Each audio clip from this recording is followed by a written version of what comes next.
So in the evening of August the 15th, we have Elvis playing the piano, and apparently he sang 2 gospel songs, plus the last song was called Crying in the Rain. That was his last song that he ever played on the piano.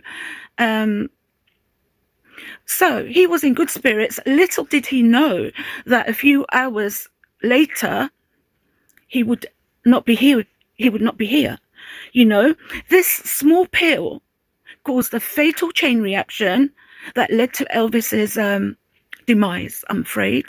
And it has been well publicized by doctors, physicians, eyewitnesses, and yeah. Now, Elvis was taking lots of different medicines. He was taking painkillers, he was taking sedatives, he was taking relaxants, he was taking opioids. So I have a list of the medication here that were in his system on the day he died. There was codeine, there was morphine, Demerol, methaqualone, Quaalude, Valium,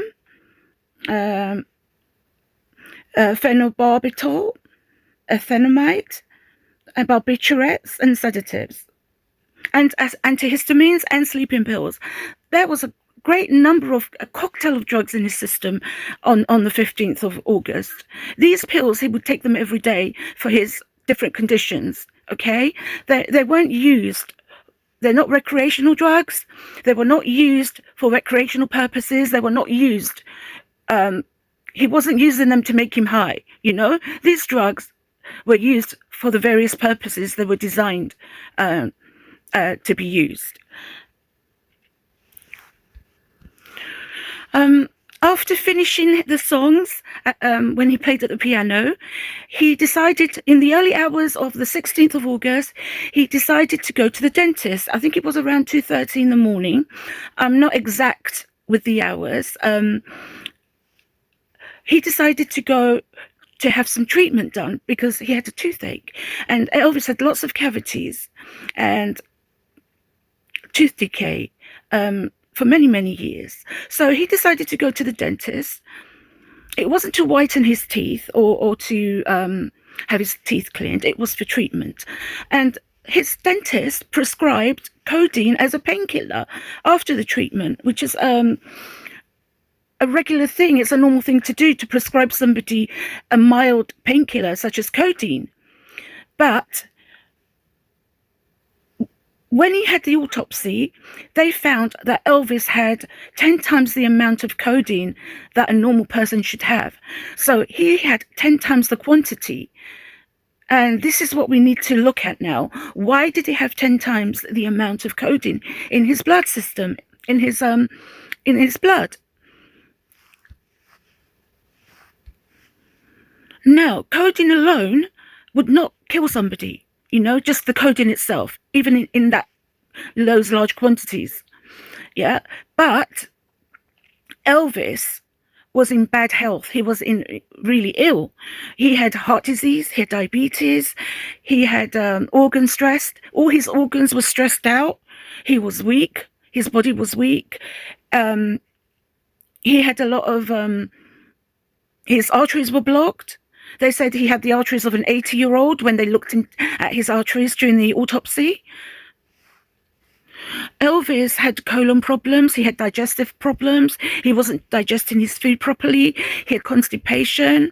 He had chronic heart disease. Oh my God, is there anything he didn't have? He had arthritis, you know, osteoarthritis. And believe me, osteoarthritis is so painful because I have osteoarthritis, and I can really feel for what he went through. The pain is excruciating, and I mean excruciating. Because I've taken opioids and painkillers. I'm on painkillers right now. I'm on tramadol and I'm on pregabalin for the pain, because the pain is so bad. It just debilitates you. You can't do anything with pain, you know. I take these painkillers to enable me to walk, to function properly, to focus, just to be able to live life. But when they wear off, the pain comes back. So, and they don't do anything to cure the arthritis. these pills. They're just to manage the pain a little bit for you to function as a human being. Elvis also had liver disease. He was obese. And what else was he? He had diabetes. Yes, I've mentioned that. He was fatigued, and his organs were in a really bad way. They were really stressed. His heart was double the size it was meant to be. He had an enlarged heart, fatty liver, all those things. Combined with the codeine, combined with the other medication, that's what caused his fatality. I mean, under normal circumstances, it wouldn't cause any problems, codeine. But he took it, there was 10 times the amount in his bloodstream already, along with other opioids. And the fact that he was in bad health, it proved deadly for him. It was absolutely deadly. And when Elvis took his medication, he took more than he was prescribed, because over the years, his body became resistant to the drugs. They were no longer working for him. He had to take a higher dose and a higher dose. Every time he would increase the dose. He wasn't meant to do that. But because the medications were not working, he had to. So when Elvis took his medication, he took more pills than he was allowed to, more pills than the ones that were prescribed for him, because he became resistant to the medication. It no longer worked. So over the years, it led to Elvis taking more and more medication for him to have the effect. Otherwise, small doses for him were not working anymore, because he developed a tolerance towards those medicines. So it was not a very wise thing for him to do, to take larger quantities. Yeah. He was also overworked. He was tired. He was stressed. He was weak because he was working so hard. He had concerts back-to-back, tours. Sometimes he performed 3 times a day, every day. Now, I do blame the doctors who just turned a blind eye. They were enablers, members of his inner circle, like the Memphis Mafia. They're to blame too, because they enabled Elvis. The colonel, he pushed him to work so much. Elvis was begging for a couple of days off towards the end of the other tour, the last tour, and the colonel didn't give him those days that he asked for. He was begging. His body was begging for a rest. That's all he needed, a rest. So because he was working so hard, he was so stressed, he was taking so much medication, different types of medication, a cocktail of medicines, and the codeine levels in his blood were 10 times higher than normal. And there's a couple of reasons or theories that why the codeine was so high. Firstly, some people have suggested that he confused the pills, the ones he was taking at night, prescribed by the doctors, and the codeine prescribed by the dentist. So he took more opioids, than he was normally supposed to take, because he got confused, because they looked very similar, had exactly the same color. So instead of taking his normal medication, he took more codeine. Anyway, all this medication, the opioids, the codeine, they reacted in his system. They depressed the central nervous system. So his heart was beating slower, they depressed his nervous system, and now Elvis is already taking opioids for his pain. So he already had morphine in his system, and when he got home from the dentist, he took more opioids. And the codeine, he took more codeine, and the codeine breaks down into morphine, which he took. He took morphine after he took the codeine, not realizing that codeine is the same type of pill as morphine. And all these pills, the combination of all these pills, they cause his nervous system to slow down. they depressed the central nervous system of his body. Now, because Elvis had digestive problems and problems with his colon, constipation caused by many of the pills he was taking, he couldn't digest the codeine fast enough. Yeah, it remained in his bloodstream, and that was the problem. This set like a chain reaction in his body. So the large quantities of morphine in his bloodstream, coupled with the codeine, which is 10 times the normal level, which I don't understand why, but there's some theories. It's because codeine is an opioid. So when he gets back home from the dentist, he was restless, he couldn't sleep. So he's in pain, and he takes morphine again. He takes opioids on top of the codeine. So now the opioids in his blood are very, very high, And Elvis is already damaged. All his organs are damaged. They're strained. They're stressed. All his organs, his liver, his kidneys, his heart, his lungs, they were all compromised, you see. And maybe if he was stronger, if he was a stronger person, his organs were well and healthy, maybe he could have survived the heart attack. But because his organs were already in a weak way, they were in a weakened state, he couldn't survive. And the drugs combined synergistically. It basically means the combination of drugs. How can I explain it?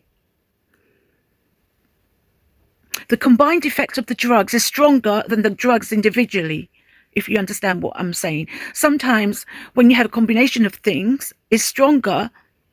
The effect is stronger than when the pills are given at different times individually. So it's like saying 1 + 1 is 4 instead of 1 + 1 is 2. So one drug plus another drug plus another plus another plus another, the combined effect of all of them was more than when you add them individually. That's the best way I can explain it. So this one small little pill, the codeine, contributed to the heart failure. I mean, Elvis was tired. His diet wasn't very good either. I mean, he loved his southern food. He loved all the rich foods, all these high fat, high carbohydrates, high sugar foods. I'm not saying he ate bad food every day, but he did love his food, the food he grew up with in Memphis and in Tupelo. He loved the southern cooking, which was very, very, very rich in its carbohydrates and fats. So that explains why the codeine levels were very high. Firstly, he may have confused the pills and taken extra codeine. That's why codeine was 10 times more. Or he didn't know that the codeine would bring the level of the opioids very high, because codeine is an opioid. Codeine is like morphine, and he already took morphine. Codeine breaks down into morphine. So it was really accidental. So his death was accidental, but he did take risks. He did take a lot of risks. He thought, let me take this one more risk. Then he was planning to take a break. He thought, if I get through this last tour, then I'm going to break. But it was too late. He was so near, but yet so far, Now, on the 16th, Elvis was very restless. He was pacing up and down in his room. He couldn't sleep. He took painkillers, and he still couldn't sleep.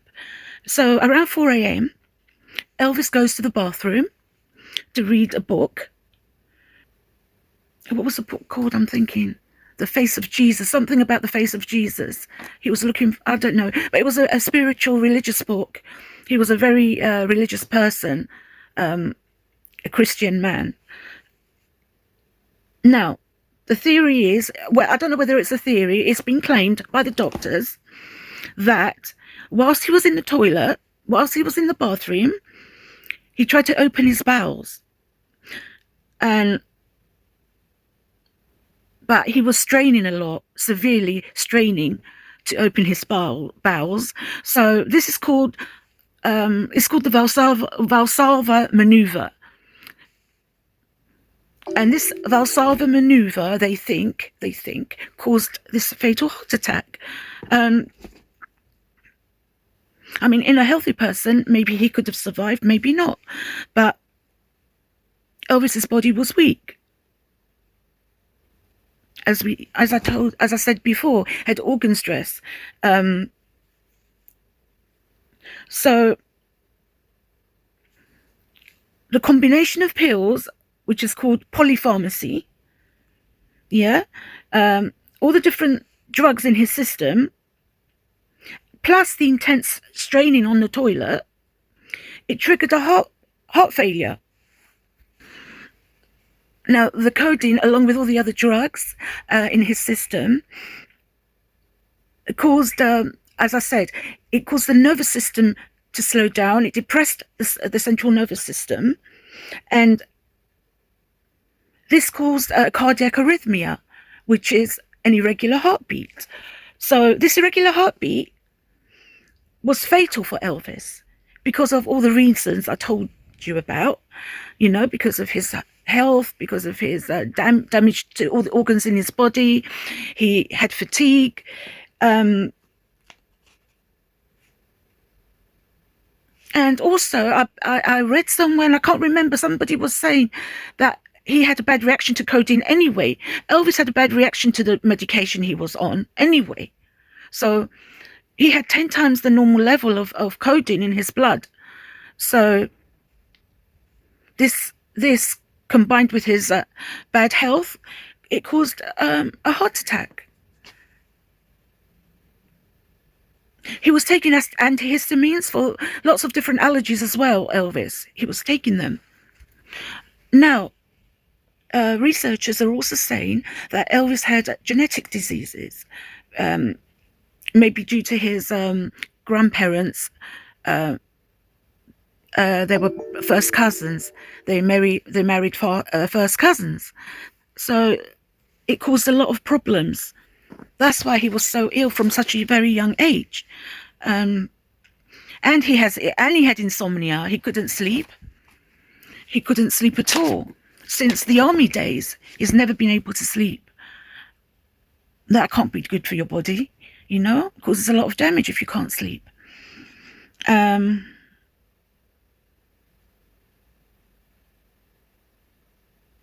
So the recent research, they said that he was destined to die young because of the genetic disorders that he had in his body.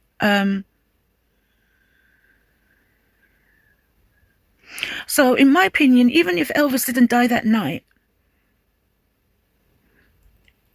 he would have died later on if he continued that in the way he was continuing with the pills. He didn't have long to go anyway. If it wasn't that night, it would have been another night, because he pushed his body to his limits. He should have just been weaned off the pills. He should have gone into rehab and got treatment. That was the only way. And because Elvis abused the medication so much, weaning him off would also have been a struggle. You can't just take people off the pills. They would die anyway. And especially Elvis, that took excessive pills.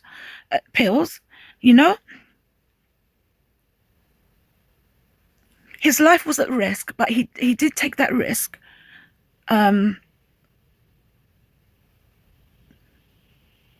Other people contributed to his demise.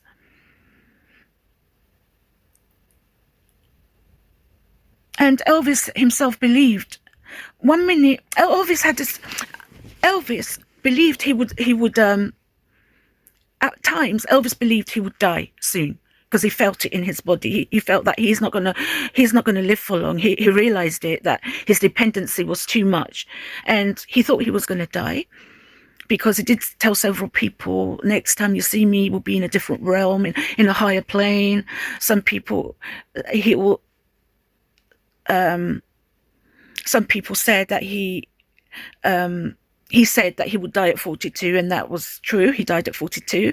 He told a few people that he would die at 42 years of age. He told Kathy Morse, Westmoreland, that he would die at 42. He told David Stanley and Billy Stanley that next time they see him will be in a different realm. So he had this premonition that he was going to die, but also he had hope as well that he wasn't going to die, because he was looking forward to the next tour. He escaped from death many times. And he thought, oh, let me take another risk. Because he didn't die before, he kept taking risks. And in a way he knew, and in a way he was hoping for a future where he would come off the pills, become healthy, eat healthy, exercise, and just take a few months off, or a year off, or 2 years off. But he was such a loyal person. Also, his values and his integrity, he worked and worked because of his loyalty and integrity, because he didn't want to let people down. He wanted to make the money to pay all his workers, his team, his doctors, his nurses. He didn't want to let people down because they relied on his money. He was thinking about the people, not himself. Money didn't mean anything to Elvis. I remember one time he said, if you don't have money, if you can't, what's the point in having money if you can't give it to your friends or your family? There was no point. So the money he was making, he enjoyed giving more. He didn't enjoy taking things. He just enjoyed paying everybody he enjoyed being like a manager who pays their staff, pays everybody. He loved giving gifts. He loved giving to charity. He loved everything. He loved it.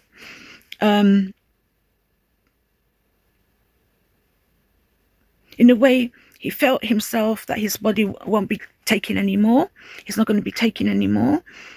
And what can I say? But he took the risk.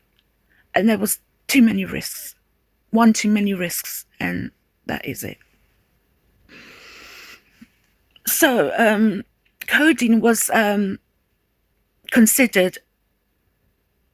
They considered that codeine played a big role in Elvis's death. Yeah, the doctors, the pathologists, because it was a catalyst. It was the catalyst that set this chain reaction that caused his body to shut down.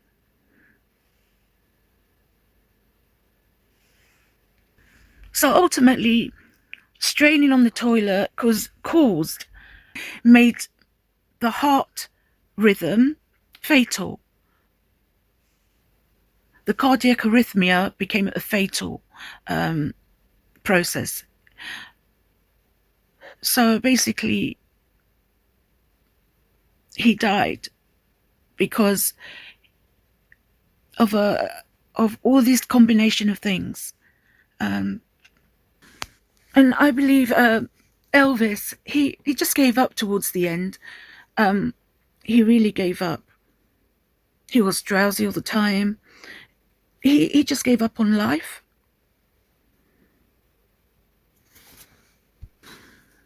I believe he was too far gone with the addictions. It was difficult for him to be weaned off the drugs. I believe his life was at risk, even if he had gone to rehab. So towards the end, he felt himself dying. But there was a small glimmer of hope, still hoping for a future, hoping to get married, hoping for looking forward to the tour, but his work schedule killed him, the addictions to the medication killed him, his organ failures killed him, a long combination of things. His stress, and that book coming out 10 days before he died, that put him under a lot of stress because he was very, very upset with that book. Elvis, what happened? What can I say? It's a great loss. It's a great loss. Great man, best singer in the world, best in the looks. He was blessed with everything: the looks, the body, the voice. Second to none. There'll never be another Elvis. And I feel honored to have walked this earth during the time Elvis was alive, even though I was a tiny little baby. I feel very, very honored to have be alive and breathing the same time Elvis was alive and breathing, because that's how highly I regard him, as so high. So that's why, I mean, he's not a god or anything. I understand he's a human being, but he was so charismatic and so kind and so generous. And I believe he was sent on this earth for a purpose. God sent him here. God didn't want him to suffer anymore. That's why God took him home. I truly believe that, because he saw Elvis suffering so much. It was time for him to rest. You know? Things work out for a reason. There's a reason for everything. It's not a coincidence. But his time on earth impacted a lot of people. They made a lot of people happy. They made a lot of people turn to God, to Christianity. People became nicer when little children watching him, watching his integrity, his values, his beliefs, his kindness.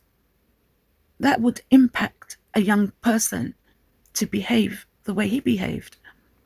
Yeah? I'm not saying he's superhuman. He has flaws just like anybody else. He had flaws, like all of us. Nobody's perfect on this earth. But I'm just sad how things worked out for him. That the road is his destiny. The fame killed him. It shouldn't have killed him. It should have made him happy, being loved and adored by so many people. But the fame was too much. He couldn't go out. He couldn't do anything. He was mobbed every time he walked out. So he couldn't travel. He couldn't go to shopping like me or like anyone else. He couldn't go to church.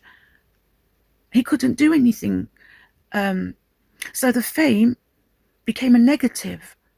At first it was positive. It was helping. It was making the money. But then the pressure took over. The colonel was so greedy. He took 50% of his wages. What can I say? That was so wrong. On all levels. He stopped Elvis going to so many countries. You know? He stopped Elvis performing in other countries. He never set foot outside the USA. Apart from when he was in the army, he never set foot outside the country. And that's a great shame, because fans all over the world love him. I'm so grateful he had the satellite show from Hawaii, because he couldn't go to the world, so the world came to him via satellite. 3.5 billion people watching the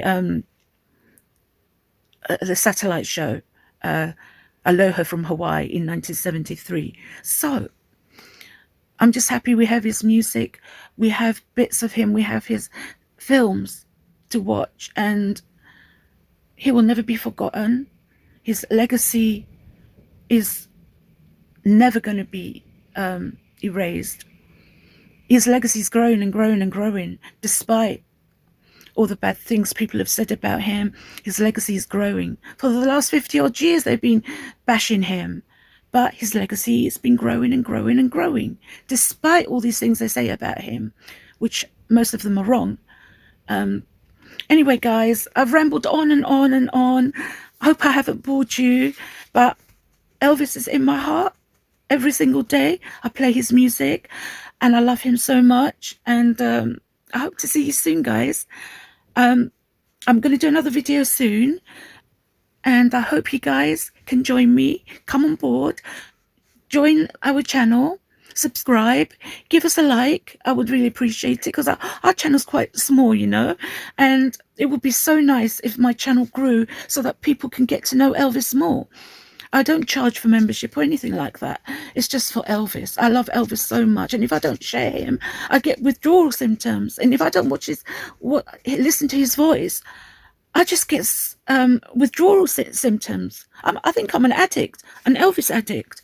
Because why, if I don't hear his voice in a couple of days, it's like, oh my God, I haven't heard him today. I really want to hear him. Anyway, guys, you take care of yourselves. And I will see you soon, okay? Take care, guys. Love you all. And I hope to see you soon. Love you.